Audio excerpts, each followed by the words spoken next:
देख रहे हैं न्यूज बीट पारस जहांजेब के साथ। रियासत के लिए खतरा कौन, मुकदमात की भरमार, इलेक्शन का इंतजार और महंगाई धुआंधार, ये हैं वो बीट्स जिन पे बात करेंगे आज न्यूज बीट में।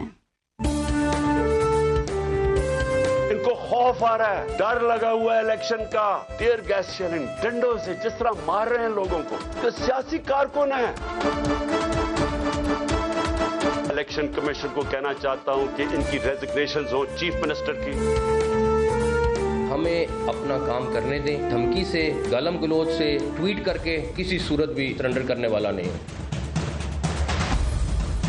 पीटीआई और इमरान खान पाकिस्तान के खिलाफ साजिश कर रहा है। ये शख्स मुल्क के लिए खतरनाक है, मुखालिफिन के लिए नहीं।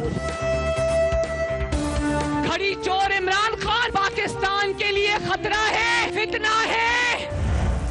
अस्सलाम वालेकुम, मैं हूं पारस जहांजेब। रियासत कोई भी हो, ना वो इनफरादी शख्सियत की मोहताज होती है और ना ही कोई एक शख्स किसी रियासत का कुछ बिगाड़ सकता है।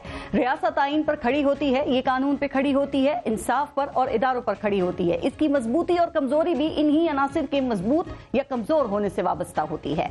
ये रियासत कोई ऐसी कमजोर चीज नहीं कि कोई एक शख्स रियासत के लिए बड़ा खतरा बनकर सामने आ जाए। हाँ, कोई एक शख्स किसी की सियासत के लिए खतरा जरूर हो सकता है।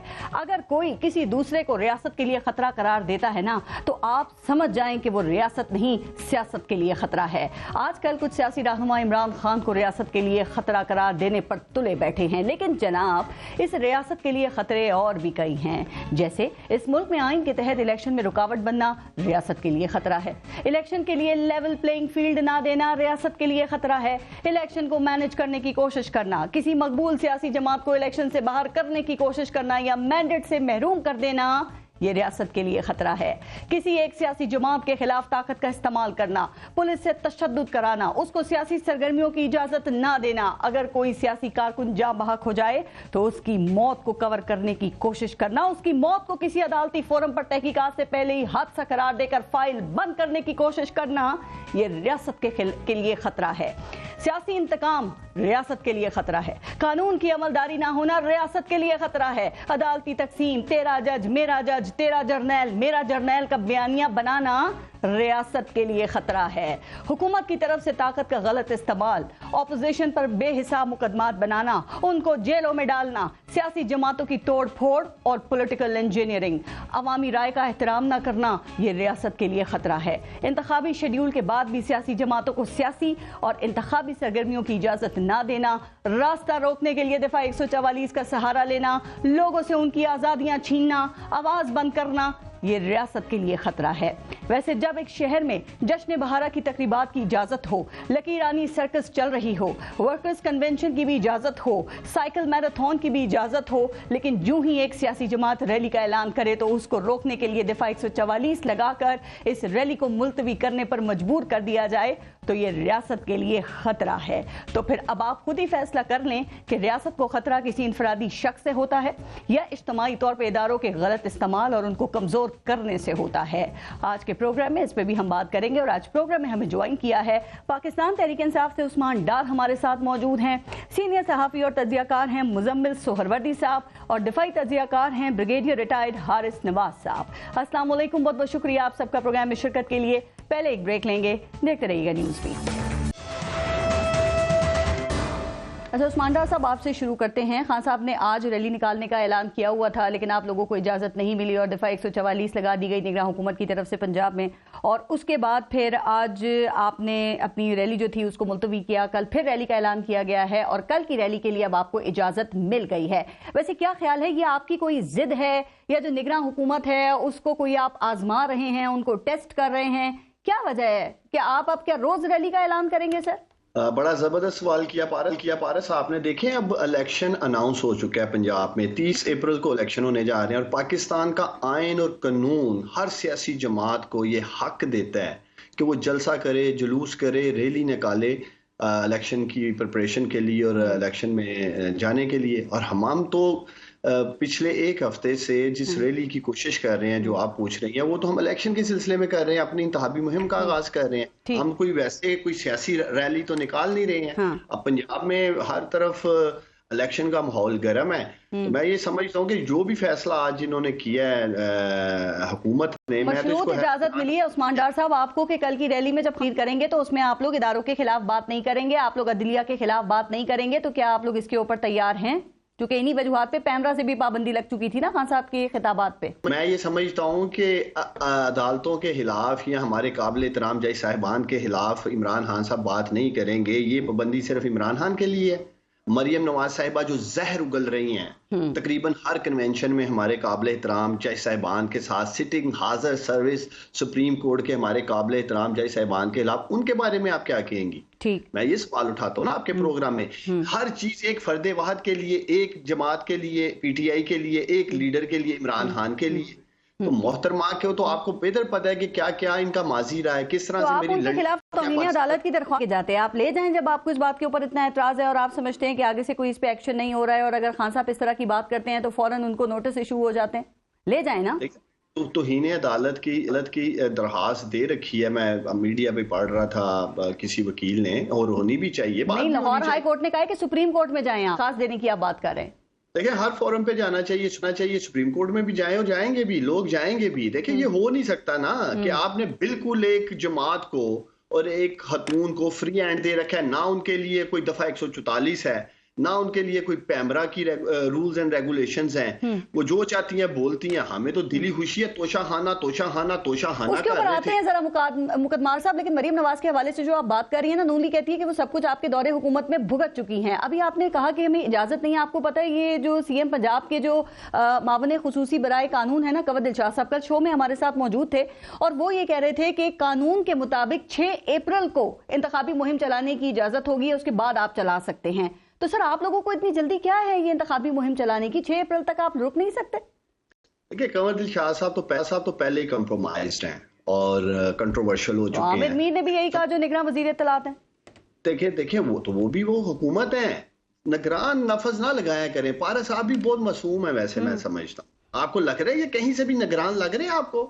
जो शेलिंग, रबड़ की गोलियां, वाटर कैनन, लाठी चार्ज निगरान हुकूमतें ये करती रही हैं। हमने तो माजी में डिक्टेटर मुशर्रफ के दौर में भी ये सब कुछ नहीं देखा जो अब की निगरान हुकूमत तो आप दफा 144 की खिलाफत ना 8 तारीख को जो आपने की, जब उन्होंने लगा दी थी तो आप ना निकलते। फिर देखें आज भी तो आपने मुलतवी किया ना, और जाहिर है वो वजूहात बता रहे हैं ना। उन्होंने कहा एक तरफ वुमेन मार्च हो रहा था, एक तरफ हया मार्च हो रहा था, तो वो वजूहात तो बता रहे हैं। आज भी दे दी ना कल के लिए इजाजत। देखिए पारिस हम तब भी नहीं निकले थे, पुलिस ने चढ़ाई कर दी थी, धावा बोल निकलने ही नहीं दिया था ज़मान पार्क में। हम कोई किसी रोड पे तो बाहर आए नहीं थे। आज तो पहले से भी ज्यादा लोग थे ज़मान पार्क में।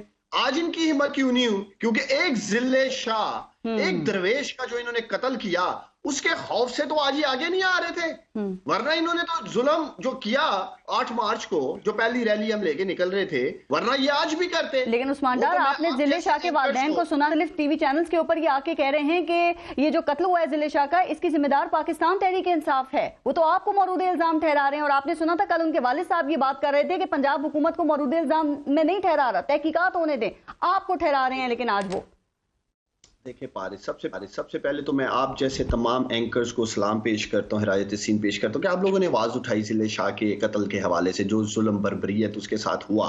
दूसरी तरफ आपके ही मीडिया रिपोर्ट्स होती रही मुख्तलिफ चैनल्स पे जी कि इमरान खान के ऊपर 302 लग गई, हमारे मुख्तलिफ लीडरशिप पे लग गई। तो इन बेशर्मों को कोई शर्म तो आनी चाहिए थी फिर प्रेस कॉन्फ्रेंस भी करते हुए कि एक तरफ हम कह रहे हैं वीडियोस दिखा रहे हैं, दूसरी तरफ वो वीडियोस चलानात बता रहे हैं। उन्होंने उन लड़कों को दिखा दिया जो जिले शाह को उठा के अस्पताल लेकर गए थे। वो ये कह रहे हैं हमारी गाड़ी के साथ ये हादसा हुआ था। इन बयानात को आप किधर ले जाएंगे? कैसे देखते हैं इनको? मेरी बात सुनो, ये सारा कवर अप है। ठीक उसी तरह का कवर अप है जो शहीद अशरफ शरीफ के कातलों के लिए किया जा रहा है, इमरान खान की जो 4 गोलियां मारी हैं उनके लिए किया जा रहा है। फ्रांसिक रिकॉर्ड सारा गायब कर दिया गया इमरान खान का। इसी तरह जिले शाह की फैमिली को उठाया जाता है, हरासा किया जाता है, उन सबको किया जाता है। ये छोड़ दे, ये कौम सच जानती है क्या है। कौन दबाव डाल रहा है? तो डाल रहा है अब उनके वालिदैन पीटीआई का नाम ले रहे हैं। वो तो मोहसिन नकवी दबाव डाल रहा है ना, ये हुकूमत दबाव डाल रही है, आईजी दबाव डाल रहा है जिनके नाम लिए गए हैं। चले मैं आपके सवाल चैलेंज करता हूँ इस हुकूमत को। लाहौर में सेफ सिटी कैमरे लगे हैं, करोड़ों अरबों रुपए की इन्वेस्टमेंट हुई है, अभी तक कोई फुटेज तो दिखा देना जिले शाह को कोई गाड़ी मार रही है। अगर इतने ही थे तो सेफ सिटी कैमरों से कोई फुटेज तो ले आए। वो कहते हैं जहाँ एक्सीडेंट हुआ है वहाँ सीसीटीवी कैमरा नहीं था, वह कैमरे उस जगह के ऊपर जहाँ हादसा हुआ। और जिन अस्पतालों से कैमरे उतारे गए हैं, सारा कुछ हुआ है, सारा ड्रामा जो सोशल मीडिया पे आ चुका है, ये अक्सर अरस क्या बात छोड़, मैं कम से कम ये समझता हूँ कि जिले शाह जैसा दरवेश, उसको कत्ल जिस बेरहमी से किया गया, इन जालिमों को हिसाब देना होगा। हाँ। ये जितने मर्जी कवर अप कर लें। अच्छा उस्मान डार साहब, मुझे एक बात समझ नहीं आ रही, देखें इलेक्शन से पहले तमाम जो पॉलिटिकल स्टेक होल्डर्स होते हैं ना, उनका इलेक्शन से पहले इलेक्शन कमीशन और निगरान हुकूमतों के ऊपर एतमाद होना बहुत जरूरी है। आपकी बातों से तो ये लग रहा है कि आपको पंजाब हुकूमत पे, निगरान सीएम पंजाब पे, उनकी काबिना पे एतराज है, आप नहीं एतमाद कर रहे हैं, तो जो रिजल्ट आएंगे उनको कैसे, फिर उनके साथ क्या करेंगे आप? पहले दिन से यामिन के ऊपर एतराज लगा के बैठे हैं। ये नून लीग की PMLN प्लस हुकूमत है, हमें कोई गलतफहमी नहीं है कि कोई निगरान सेटअप है, लेकिन फिर भी इनका मुकाबला करेंगे, फिर भी इंशाल्लाह ताला 3/3 अक्सरियत से पंजाब जीतेंगे। ये मेरा क्लिप रिकॉर्ड पे रखना, और ठीक 1 मई को अगर आपका शो हुआ तो आपके साथ बैठूंगा। चले 3/4 से जीत लीजिएगा, 3/3 के बजाय, ठीक है? जी। अच्छा मुजम्मिल साहब, ओके मुजद्दी साहब, जरा इसी बात से मैं चाह रही हूँ कि आप अपनी बात का आगाज करें कि देखें आपके ख्याल में साफ और शफाफ और गैर मुतनाज़ा इलेक्शंस के लिए जो सियासी जमातें होती हैं, इलेक्शन से पहले उनका इलेक्शन कमीशन और निगरान हुकूमतों पे एतमाद बहाल होना या एतमाद का इजहार, ये कितना जरूरी है? आप सुन रहे हैं पाकिस्तान तहरीक इंसाफ को, ये तो अदम एतमाद का इजहार कर रहे हैं, फिर जब इलेक्शन रिजल्ट आएंगे तो क्या होगा फिर? नहीं, अब इलेक्शन कमीशन तो इनका फेवरेट हो गया है। परसों शाह महमूद कुरैशी साहब ने कहा कि हम वो तमाम पुल पार कर आए हैं। फवाद चौधरी साहब ने इलेक्शन कमीशन के फैसलों को शानदार और उन्हें खराज तहसीन पेश किया। तो इलेक्शन कमीशन तो अब इन्हें काबिल कबूल है। आप पिछले 48 घंटे की इनकी गुफ्तगू इलेक्शन कमीशन के हवाले से देख लें, वो इस वक्त तो इलेक्शन कमीशन के ये गीत नहीं, खान साहब बहुत बरसे एक इंटरव्यू में इलेक्शन कमीशन के ऊपर अब से कुछ देर पहले बड़ी उन्होंने सुनाई है शाह महमूद कुरैशी साहब उनके गीत गा तो मैं अभी कुछ घंटे पहले की बात बता रही हूँ ना आपको। अब फिर ऐसी सियासी जमात की क्या बात की जाए जो हर 12 घंटे बाद मौकफ बदल ले, तो फिर मैं उस पर तबसरा या तजिया तो नहीं कर सकता। देखे ना जी, शाह महमूद और असद उमर तो गीत गा रहे थे, फिर मैंने फवाद चौधरी साहब का ट्वीट पढ़ा कि बहुत शानदार फैसले कर रहा है इलेक्शन कमीशन। अब अगर आज उन्होंने वो पिछले 48 घंटे का सारा मौकफ नेगेट कर दिया है तो बड़ा मुश्किल हो जाता है ऐसी सूरत हाल में, जब ये क्रिकेट मैच की तरह तहरीक इंसाफ का मौकफ भी T20 मैच की तरह लम्हा ब लम्हा बदलता जाए, तो किस वाले मौकफ पे तब्सरा करें और किस वाले मौकफ आप निगरान हुकूमत के ऊपर तब्सरा आपके ख्याल में अब कल की जो इजाजत दे दी है, कोई दबाव में दिया आके?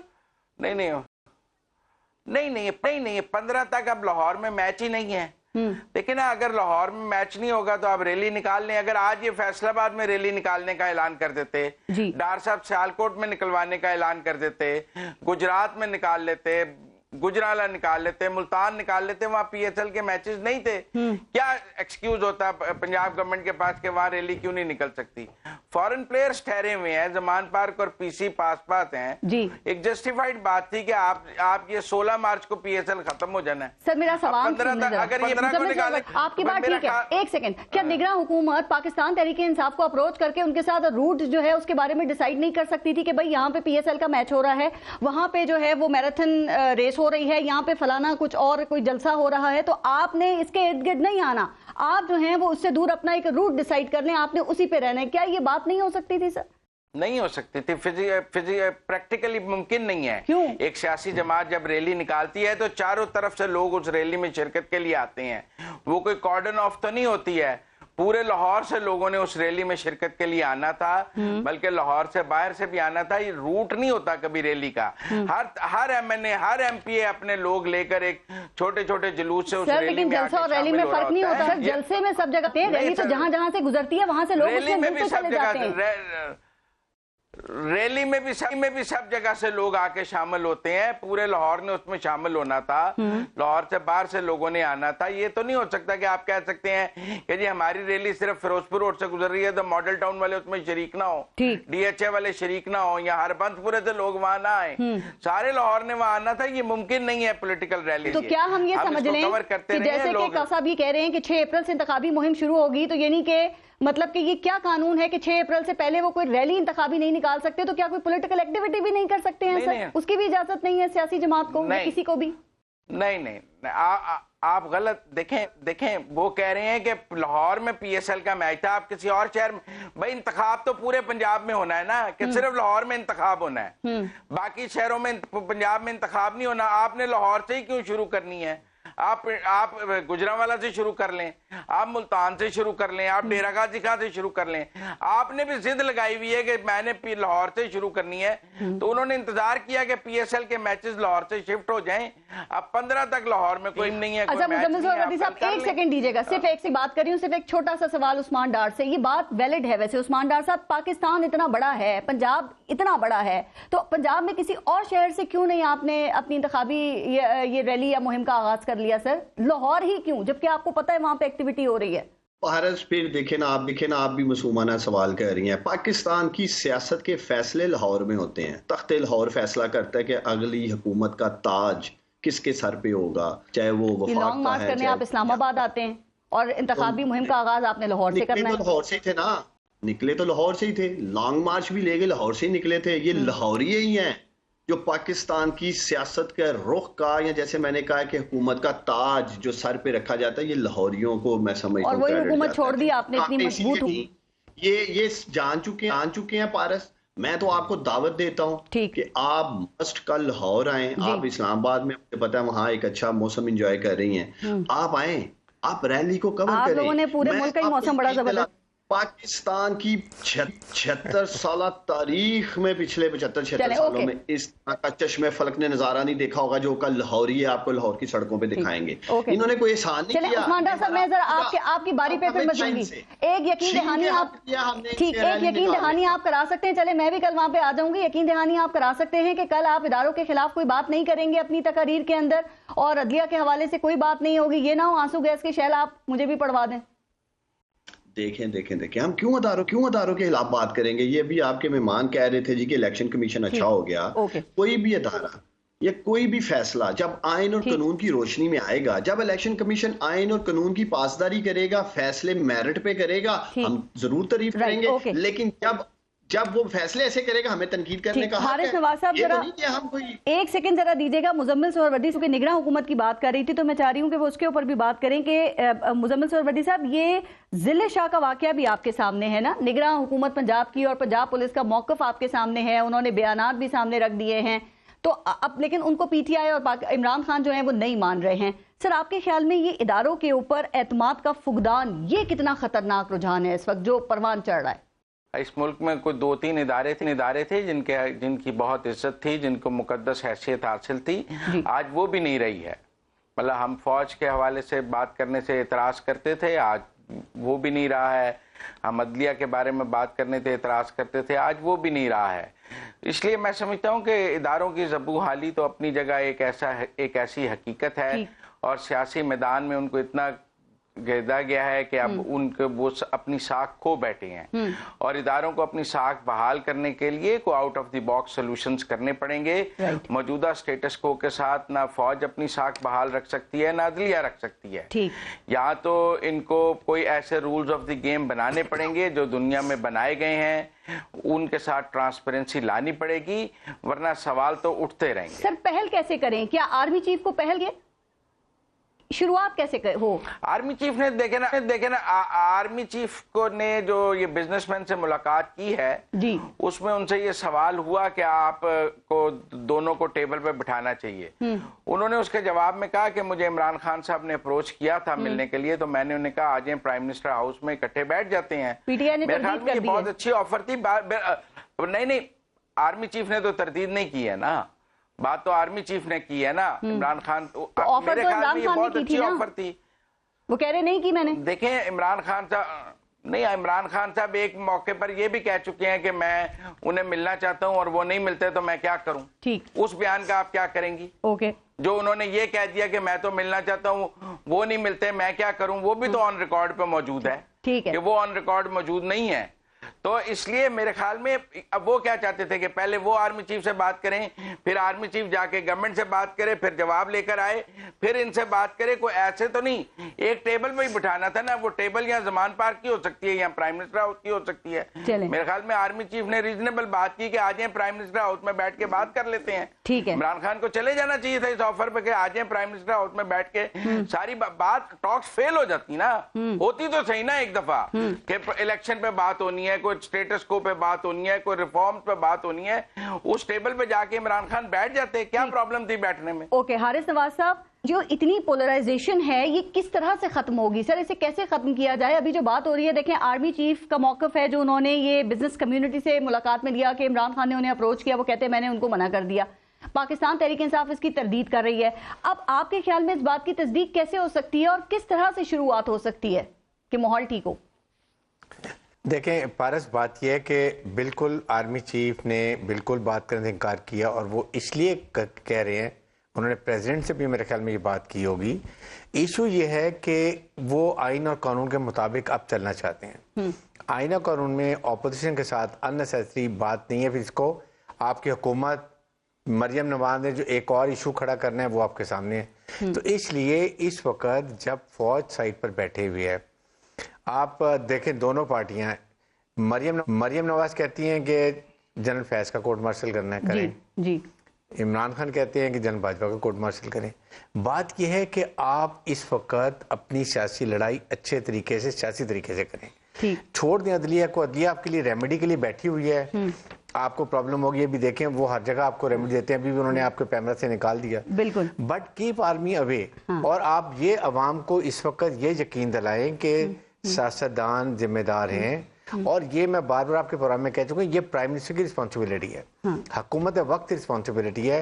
हारिस नवाज साहब, लेकिन सबसे ताकतवर जो तो आपको पता है कि फौज है और उन्हीं के ऊपर एतमाद ये है कि वो इन्हें आपस में बिठा सकते हैं। आप समझते हैं कि वजीर आजम बिठा सकते हैं? और ये जो दोनों जर्नैलों के कोर्ट मार्शल की आपने बात की, ये दोनों पार्टियां अलग अलग नाम क्यों ले रही हैं कोर्ट मार्शल के लिए जर्नैलों का? एक ही नाम क्यों दोनों नहीं लेती?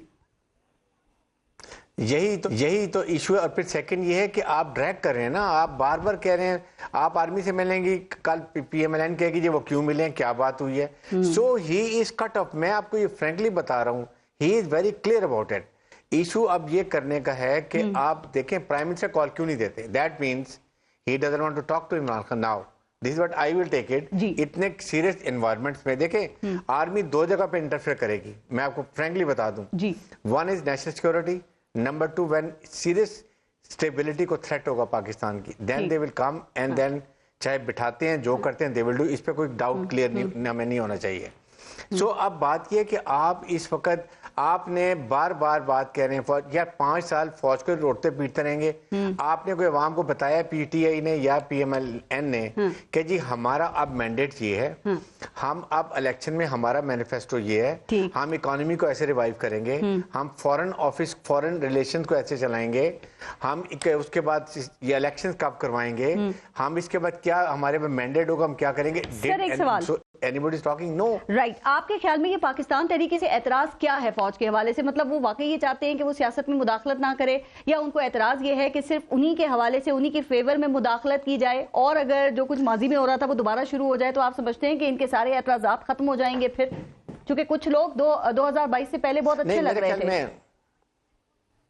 मेरे ख्याल में मुझे ये है शक पड़ता है कि पीएमएलएन फील करती पीटीआई कि शायद जो है ये इसका बैकलैश जो कुछ हो रहा है इसके बैकग्राउंड में पता नहीं कहीं खुदा ना खासा फौज है। मैं बड़ा क्लियर करना चाहता हूँ कि ये पीएमएलएन इंप्रेशन क्रिएट करना चाह रही है कि जी पता नहीं शायद हमें हो रहा है। They are out of it, they will never interfere, they are not interfere. मेरे ये अल्फाज मतलब न्यूट्रल हैं इस वक्त में ये और न्यूट्रल। और उसके साथ ये जो बात इशू है, देखें पीटीआई के वक्त में मेरे ख्याल में जो इनके वज़रा के साथ जो कुछ हुआ है, अब मुझे लगता है ये वो राना सलाम ने क्लियर कहा जी अब हमारी दुश्मनी है, तो वो ये दुश्मनी निकाली जा रही है। लेकिन दुश्मनी निकालने से ये याद रखें कि पाकिस्तान के अवाम है, ये कश्मीरी अवाम नहीं है और इंडियन पुलिस नहीं है। ठीक है ये सर। हमें जरूर सोचना है। बहरहाल आपने कहा ये केयर टेकर काम देखे कि फौज न्यूट्रल है, मैं वही कह रही हूँ, आपके ख्याल में पंजाब की निगरान हुकूमत भी न्यूट्रल है? और आप समझते हैं कि कल पाकिस्तान तहरीक इंसाफ को रैली की जो इजाजत मिली है, इसके बाद कुछ अब माहौल की बेहतरी का इम्कान है, नजर आ रहा है आपको? देखें, बात यह है कि इम्पार्शल, नॉन कंट्रोवर्शियल और वो रूटीन का डिसीजन लेते हैं, सिर्फ केयर टेकर्स, कोई अननेसेसरी डिसीजन नहीं लेते। और उसके बाद they have to be impartial with people, every individual and every party, ये उनका मैंडेट है। हाँ। अब ये देखना ये कि आप जिस तरीके से आपने, पुलिस ने मुझे ये बताया कि मैं एज ए सिटीजन मैं ऑब्जर्व कर रहा हूँ, टीवी पे आप भी देख रही हैं, अगर किसी की प्राइवेट गाड़ियां तोड़ी जा रही हैं, पुलिस तोड़ रही है, व्हाट डज इट मीन? जी, खवातीन की मौजूदगी में वो बैठी नहीं अंदर, खवातीन की मौजूदगी में, और जो उसके साथ उनके ऊपर जो वो गैस फायर की गई, जैसे वो वॉमिट कर रही है लेडीज, लेकिन जब दफा 144 लगी हुई हो तो आप समझते हैं बाहर निकलना चाहिए? फिर नहीं निकलना चाहिए ना, उनको भी तो एहतियात करना चाहिए। देखें, बिल्कुल नहीं निकलना चाहिए, मैं आई डू एग्री, नहीं निकलना चाहिए, कानून का एहतराम करना चाहिए। आज आई थिंक ये बड़ा अच्छा पीटीआई ने किया कि इसको इन्होंने रैली को चेंज कर दिया, और अब अगर कल इनको इजाजत मिल गई है, बट देन सर रेंजर्स को तलब कर लिया है निगरान हुकूमत पंजाब ने, ये तलब करना है, और रेंजर्स क्या कर सकती है आपके ख्याल में? मेरे ख्याल में नहीं, रेंजर्स को उन्होंने सिर्फ एज ए रिजर्व किसी जगह पर कोई करेक्शन नहीं रखा होगा, खुदा ना खासे ज्यादा हालात हो जाएं। मतलब अगर रेंजर्स होगी तो आपके ख्याल में जिले का वाकया नहीं होगा? It can happen any time, ये उस वक्त जो हालात के होते हैं। और सेकंड देखें, जिले शाह का बात यह है, जब आपको पीटीआई को तसल्ली नहीं है, आपको हुकूमत अपना कुछ वर्षन नहीं, तो ideal thing have a judicial inquiry. एक हाई कोर्ट के जज, जब कोई अच्छे जज डिटेल करें और उसको फाइनल सोल्यूशन खत्म बात को जुडिशियल कमीशन भी बन जाएगा, कमीशन भी बन जाएगा, हर मसले पे यहाँ पे यही मुतालबा होता है, तो वहां से भी जो हमारी सिक्योरिटी एजेंसीज हैं उन्हीं से मालूमात ली जाएगी ना। और अगर हसास इदारे के लोग उसमें बैठते हैं तो आपको लगता है पाकिस्तान तहरीक इंसाफ सवाल नहीं करेगी फिर उसके ऊपर? हसास इदारे के लोग बिल्कुल नहीं बैठने चाहिए। आपके पास एफआईए है, आपके पास आईबी है, आपके पास पुलिस है, ठीक, अपने साथ उसके अंदर एक दोनों पार्टीज के मेंबर डालने, अच्छे जर्नलिस्ट को डालने, ताकि लगे कि ये जेन्युइन है और ये रिजल्ट ठीक है। राइट, मैं जरा ब्रेक ले लूं, लेकिन मोदी साहब सिर्फ एक सवाल आपसे, ये जो हम जिले शाह का वाकया हुआ है, आपके ख्याल में ये वाकई हादसा है जो कि पंजाब हुकूमत बता रही है, पंजाब पुलिस बता रही है, या वो बात है जो कि पाकिस्तान तहरीक इंसाफ कह रही है? आप क्या समझते हैं? पहली बात यह है कि जो उसकी पोस्टमार्टम है वो हादसा नहीं बताती, ठीक है ना। और दूसरी बात यह है कि अगर उसकी डेड बॉडी कहीं से मिली थी पीटीआई के लोगों को, तो इन्हें भागना नहीं चाहिए था डेड बॉडी सर्विसेज हॉस्पिटल छोड़ के। ये तो उसके पैरे पे वहां बैठ जाते कि हम लेके आए हैं ये डेड बॉडी, हमें फलां जगह से मिली है, ये उस हॉस्पिटल में धरना दे के बैठ जाते। ये चोरों की तरह अपने वर्कर की डेड बॉडी छोड़ के भाग क्यों गए वहां से?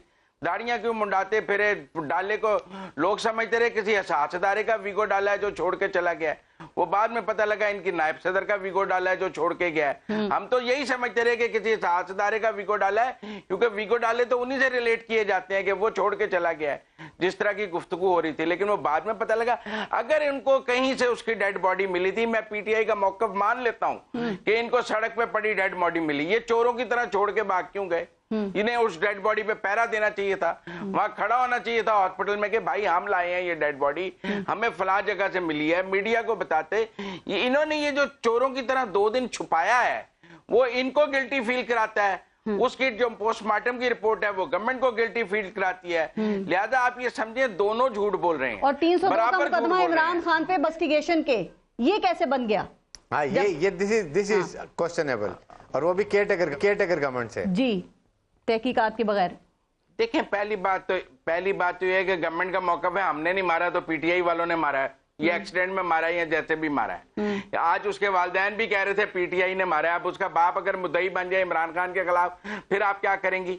वो कहते हैं फिर आप कहेंगे इमरान खान के खिलाफ एफआईआर गलत है, बहुत जुल्म किया जा रहा है उनके खानदान के साथ, पीटीआई कहती है। वो तो टीवी टॉक शो में बैठा हुआ था, अब आप प्रेशर में, मैं समझता हूँ पीटीआई प्रेशर में है। फिर अगर उसका बाप खड़े होकर कह रहा है कि मेरे बेटे का कातिल इमरान खान है, तो मैं कौन हूँ ये कहने वाला कि वो प्रेशर में है? या प्रेशर में पता नहीं इमरान खान के पास बैठा हुआ था, जब खान साहब टांग रख के उससे ताजियत कर रहे थे, कम से कम उसके घर चले जाते, उसका जनाजा पढ़ लेते। एक बंदे ने उनके लिए जान दी है, उसके घर चले जाते, उसका जनाजा ही पढ़ लेते। पता नहीं खान साहब को जनाजे पढ़ने से किसने मना किया हुआ है? इसका जवाब लोग अपने अजीजों के जनाजे पढ़ते ही हैं, जिसने जान दे दी उसका जनाजा पढ़ने को आप तैयार नहीं। वो सिक्योरिटी थ्रेट हो सकता है ना, उनको सिक्योरिटी थ्रेट भी सोहरवर्दी साहब। चले फिर रैली के लिए नहीं है, जनाजे के लिए है। बड़ी अजीब सा सिक्योरिटी थ्रेट है, अदालत के लिए है, बुलेट प्रूफ में बैठे जनाजा पढ़ने के लिए है, लेकिन रैली के लिए नहीं। सर पिछली रैली में बुलेट प्रूफ में तो नहीं थे, वो ट्रक के ऊपर, ये बात तो ठीक है उस्मान डार साहब, ये रैली में सिक्योरिटी थ्रेट नहीं है, बाकी चीजों में है। और कल तो सेशन कोर्ट में भी पेश होना है उन्होंने तोशा खाना में। इसका जवाब दें, बाकी बात ब्रेक के बाद करेंगे। इसका जवाब दें जो मुजम्मिल सोहरवर्दी साहब कह रहे हैं। पहले तो मैं यही चाहूंगा कि मुजम्मल साहब नहायत मेरे लिए काबिल एहतराम है। बेहतर हो कि ये अपने विंडो में नीचे रहनुमा मुस्लिम लीग नून लिखवा लें, ताकि हमें भी कोई शको शुबा ना हो कि सामने कोई अपोजिशन या हुकूमत का नुमाइंदा बैठा है ना, तजियाकार के तौर पे देखिए, राय है किसी के हक में भी हो सकती है, इतना तो मार्जिन दें आप।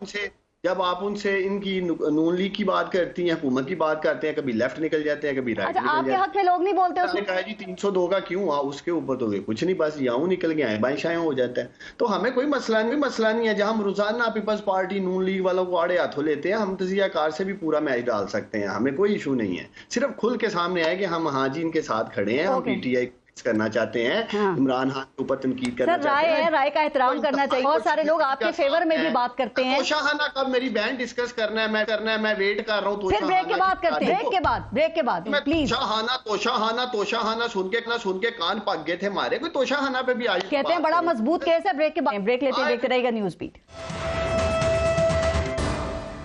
अच्छा उस्मान डार साहब, ये तोशा खाना के तहाइफ लेने में तो खैर कोई भी पीछे नहीं रहा, किसी ने भी इसमें कमी नहीं की है, सभी ने खूब मौजें मारी हैं इसके अंदर। लेकिन कल सेशन अदालत में अब इमरान खान साहब की तोशा खाना के अंदर ही पेशी है, तो क्या कल खान साहब पेश हो रहे हैं फिर? देखिए मुझे अब एग्जैक्टली याद नहीं कि वीडियो लिंक पे उन्हें किस मुकदमात पे पारस देखे ना। मुझे पूरी उम्मीद है कि इलेक्शन से पहले वैसे मेरे लीडर पे मुकदमात की सेंचुरी हो जाएगी पाकिस्तानियों। 78-80 के करीब हो चुके हैं, जो पूरी पीडीएम के, मैं चैलेंज करता हूं आपके प्रोग्राम में, पूरी पीडीएम पे इतने मुकदमात नहीं जो अकेले मेरे एक लीडर इमरान खान पे हुए हैं। पहले तो ये क्लियर कर लें।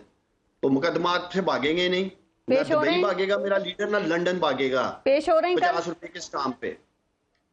कल फर्द जुर्माए दोनी है तोशा खाना में। वीडियो लिंक पे क्या कहते हैं, जो भी उनकी सेटलमेंट हुई है, कहीं नहीं भाग रहे। इंशाल्लाह ताला इसी मुल्क में रहना है, पाकिस्तान में जीना मरना इमरान खान का। हम खौफजदा हैं क्योंकि फर्द नहीं है इस केस में, इसीलिए गुरेजा हैं। बाकी अदालतों में जा रहे हैं, लेकिन इस्लामाबाद की सेशन कोर्ट में जहाँ तोशा खाना का केस लगा है वहां नहीं जा रहे। ना पारस, ये सारे मुकदमात जिले शाह की तरह, जैसे 302 का मुकदमा ब्रेक से पहले आपने बताया कि खुद ही हुकूमत आज जोड़ के कह रही है पाकिस्तानियों ये एक रोड एक्सीडेंट था, लेकिन अभी तक माफी नहीं मांगी इन्होंने इमरान खान से, जिसके ऊपर 302 का इन्होंने मुकदमा कर दिया। ये सारे जाली, fake, political motivated, arm twisting के लिए मुकदमात हैं कि इमरान खान को अदालतों में उजाड़ दो, बिजी कर दो, ना इलेक्शन कैंपेन कर सके, इसको नहल कर दो, इसको जेल में डाल दो, इमरान खान को नजरबंद कर दो, इमरान खान नजर नहीं आना चाहिए। पहले तो कोशिश करते हैं कि वो घर से ना निकले, अगर घर से निकल के मीडिया पे आ रहा है तो उसकी आवाज दबा दो, आवाज बंद कर दो, कुछ सुन ना सके। तो ये सारी सिचुएशन बाकी लोगों ने बाकी से भी भुगते हैं। मियां नवाज शरीफ ने 150 के करीब पेशियां भुगती थी, मरियम नवाज भुगतती रही हैं, तो भुगतना तो पड़ता है जब मुकदमात बनते हैं। तो खान साहब पहले तो नहीं है वो तो इमरान खान के मुझे बताए ना, क्या बनी गला के कुक, ड्राइवर, माली के अकाउंट से अरबों रुपए निकले हैं, जैसे शहबाज शरीफ और नवाज शरीफ के निकले हैं अरबों रुपए। ओपन एंड शट केसेस थे, ब्लैक एंड व्हाइट केसेस थे। ये मंजूर पापड़ वाला, मुश्ताक चीनी वाला, फलूदे वाला, कुल्फी वाला, मुर्दे वाला, ये कौन लोग थे पारस? कुछ साबित हुआ इन केसेस में? कुछ साबित हुआ इन केसेस में? नवाज शरीफ, इमरान खान बरी हो गए। ये तो शहबाज शरीफ डाकू लुटेरे, ये जो 1100 अरब रुपए के असल नैब केसेस हैं, जिसके लिए ये सारा रजीम चेंज किया गया और ये सारे डाकू इकट्ठे हो गए। इमरान खान ने कोई डाके मारे हैं? तोशाहाना करते थे। ये अभी टिप ऑफ द आइसबर्ग है पाकिस्तानियों। ये तो अभी ट्रेलर आया 2002 तक का। कल तो इनकी अदालत में सुबकी होगी। अदालत ने कहा था कि अब तक का रिकॉर्ड लाओ। असल डाके इन्होंने तोशाहाना में 90 की दहाई में डाले हैं। 90 से 99 तक का रिकॉर्ड जब कौम के सामने आएगा ना, तौबा तौबा तौबा तौबा। शहद नहीं छोड़ा, कोई चाय की पत्ती नहीं छोड़ी इन्होंने, कोई टिफिन नहीं छोड़ा, और सियालकोट वाले ख्वाजे ने बेडशीट तक नहीं छोड़ी। इतनी शर्म है। ओहो, मैं क्या नहीं छोड़ी, जूलरी नहीं छोड़ी, घड़ियां नहीं छोड़ी, बेडशीट नहीं छोड़ी। 50 रुपए में मुझे भी अपने ड्राइंग रूम के लिए क्लीन चाहिए, प्लीज कोई 50 रुपए का क्लीन मुझे भी ले दो। हाँ। कोई हमें भी मर्सिडीज 6 लाख में दे दो, वजीर आज़म बनना पड़ेगा उसके लिए। मर्सिडीज मुझे ले दो 6 लाख में पारस, प्लीज मुझे गाड़ी। अच्छा, वो शेख रशीद साहब ने भी लिया है बहुत कुछ, आप उनसे ले लेना। डाकुओं ने कितने मजे लिए हैं तोशाखाना के। हाँ। जो 1 माह से तोशाखाना कर रहे थे। ओके, अच्छा, छोड़ा तक नहीं इन्होंने कुछ तोशाखाना। अच्छा उस्मान डार साहब, एक सवाल अब जरा सुनिए। आपको मालूम है ना कि अगर खान साहब कल पेश नहीं हुए ना तो इस मरतबा वारंट गिरफ्तारी जो है ना वो हाई कोर्ट से मुअत्तल करवाना या जमानत कबल इस वक्त गिरफ्तारी कराना सर बहुत मुश्किल हो जाएगा। और ये इस्लामाबाद हाई कोर्ट का हुक्म है कि खान साहब पेश हों, और अगर वो पेश नहीं होते तो आपको लगता है कि फिर ये तौहीन अदालत नहीं होगी? देखिए, मैंने आपको कहा है कि मैं हैर उनकी लीगल टीम का हिस्सा नहीं हूँ। उनकी कानूनी टीम वो सारे मुशावरत कर चुके होंगे, उन्होंने पेश तो भाई कल आप रैली अपनी निकालेंगे या फिर आप पेशी बुक देंगे? कल तो खान साहब ने रैली की क़यादत करनी है ना, तो क्या सोचा है? वो टाइमिंग तो अर्ली मॉर्निंग ही है ना, रैली तो हमारी आफ्टरनून में है। तो लेट्स सी। मैंने आपको पहले कहा है ना कि वीडियो लिंक पे मुझे नहीं पता किन वाले मुकदमात की उन्हें इजाजत मिली है, लेकिन आप ठीक है, लेकिन आप जहन में रखें कि कभी कोर्ट जरा लंबी भी चल जाती हैं। मुझे पहले ये बताया ना, इमरान खान गोलियां लगने से पहले कोई भाग रहा था अदालतों से। हर जगह मेरा लीडर पेश हो रहा था। 4 गोलियां लगी हैं, जान को खतरा है, एक्स प्राइम मिनिस्टर है, सिक्योरिटी ये देते नहीं है। मरियम को देखे ना, मरियम नवाज को किस कैपेसिटी में हर कन्वेंशन में आप देखें। मैं मुजम्मिल सोहरवर्दी साहब से पूछती हूं। ठीक। और इमरान खान को कुछ नहीं मिलना, एक पुलिस वाला नहीं मिलना पाकिस्तानी इमरान खान को, क्योंकि टारगेट इमरान खान है। उसे एक्सपोज करना चाहते हैं, पब्लिक एक्सपोजर में आगे बाहर निकले बुलेट प्रूफ बम प्रूफ गाड़ी से, फौरन जो भी शूटर इन्होंने फिक्स किए हुए हैं उड़ा दे उसे। मुजम्मिल सोहरवर्दी साहब, जरा आप इसे मुझे बताइए कि वो कल वीडियो लिंक के ऊपर जो जैसे कि अभी डार साहब बार बात कर रहे हैं, तो क्या खान साहब पेश हो सकते हैं? और दूसरी बात फिर ये भी बताइएगा कि ये कितना मजबूत मुकदमा है जो तोशाखाना का मुकदमा है, क्योंकि मिस डिक्लेरेशन का केस है ना ये, और इल्ज़ाम यही है कि खान साहब के जो तहाइफ उन्होंने जो बेचे थे उसकी रकम उन्होंने जो है उसको डिक्लेयर नहीं किया है। तो ये कितना मजबूत केस है? देखिए, मैं कोई बात करूंगा फिर डार साहब माइंड कर जाएंगे। और पीटीआई का एक प्रॉब्लम यही है कि बात अगर इनको नागवार गुजरे तो फौरन पर्सनल अटैक पे आ जाते हैं। ये हम सहाफ़ियों को इनसे बहुत शिकायत है कि इख्तलाफ सुनते सुनते फिर ये ज़ाती हमलों पर आ जाते हैं।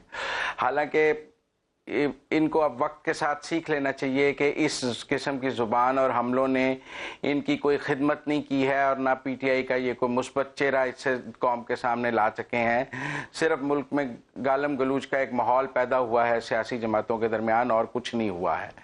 बहरहाल, जहाँ तक तोशाखाना की बात है, पहली बात तो यह है कि इस हमाम में सब नंगे हो गए हैं, कोई भी बाज नहीं रहा। लेकिन मुझे दुख की बात यह है कि जो आदमी मिस्टर क्लीन के तौर पर पाकिस्तान में सामने आया था उसने क्यों लिए। देखिए, हमें नवाज शरीफ, शहबाज शरीफ, आसिफ जरदारी और इन सब से तो ये तवक्को थी कि इन्होंने लिए होंगे। मरियम नवाज से भी तवक्को थी। वो तो कोई करप्शन के खिलाफ बयानियां बनाकर पाकिस्तान में इक़्तिदार में नहीं आए थे।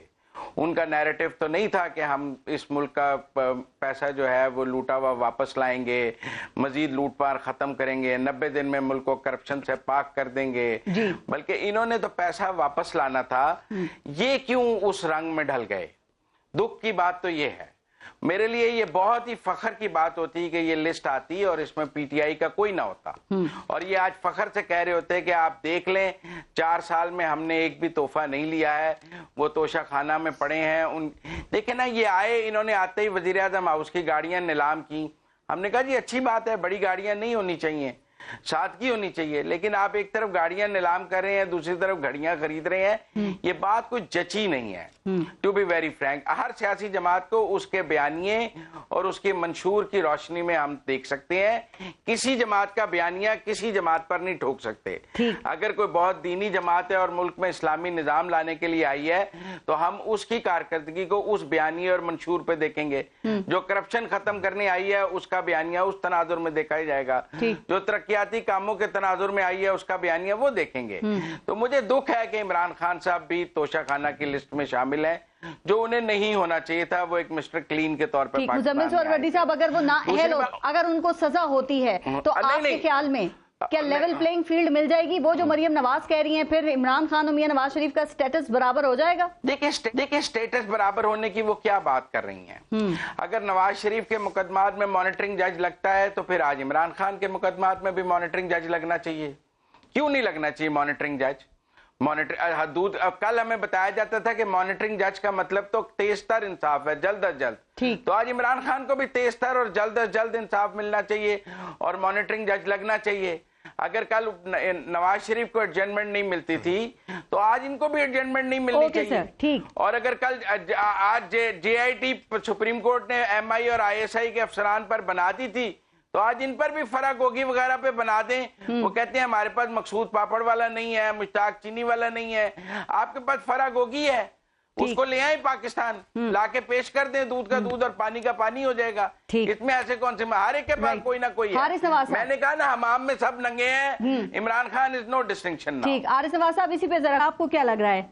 खान साहब को सिक्योरिटी थ्रेट था, टांग जख्मी है, कुछ और मेडिकल इश्यूज भी बता रहे हैं, लेकिन कल रैली की क़यादत भी करेंगे। आप उन्हें क्या मशवरा देते हैं, क्या समझते हैं उनको पेश होना चाहिए? देखिए, अगर हाईकोर्ट ने ऑर्डर दिया है तो जाहिर है कि उन्होंने कहा कि 13 को पेश हो जाएं। जी, अब डिपेंड कि इनकी लीगल टीम क्या कहती है, बट प्रिंसिपली कानून के हिसाब से बिल्कुल होना चाहिए। इशू ये है, देखें पारस, बात यह है कि तोशा खान साहब ने कब से क्या कुछ निकाल लिया। आप एक बंदे को अगर आप सॉर्ट आउट कर रहे हैं और अपने दफ़ा आप ये कहते हैं जी कि ये नेशनल सीक्रेट है, हमें नहीं देना चाहिए, फिर हाई कोर्ट ऑर्डर करता है कि आप दें, जज को ये चाहिए कि इसको यहाँ पेंड करें, उनके भी केसेस को ले और सॉर्ट आउट एवरीवन, ताकि एक इंसाफ बराबर करें, सॉर्ट आउट कर दें। लाइकवाइज फॉरेन फंडिंग में मैं कहता हूँ कि पीपल्स पार्टी, PM और मुस्लिम लीग नवाज, इनके भी फंड चेक करें, उसके बाद ब्रिंग देम एट पार। और अगर आपने लाना चाहते हैं, मैं तो कहता हूँ यहाँ तक नवाज शरीफ को भी ले आए, आने दें नवाज शरीफ को, और अब खुल के इलेक्शन कराएं, लेट ये क्रिपिंग खत्म हो जाए PMLN की। अगर इमरान को अरेस्ट करेंगे, सजा देंगे, ये ज्यादा डैमेज होगा PMLN को और बहुत बेनिफिशियल होगा इमरान खान को। ये रियलाइज नहीं कर रहे हैं, writing is on the wall, ये ब्लड नहीं लिखा हुआ, बड़ा क्लियर लिखा हुआ, इसको रीड करें। जी, मुजम्मिल सोहरवर्दी साहब और उस्मान डार, बहुत शुक्रिया आप सबका प्रोग्राम में शिरकत के लिए। अपना और अपने मुल्क का ख्याल रखिए। पारस जहां ज़ेब को इजाजत दीजिए। अल्लाह ने के बाद।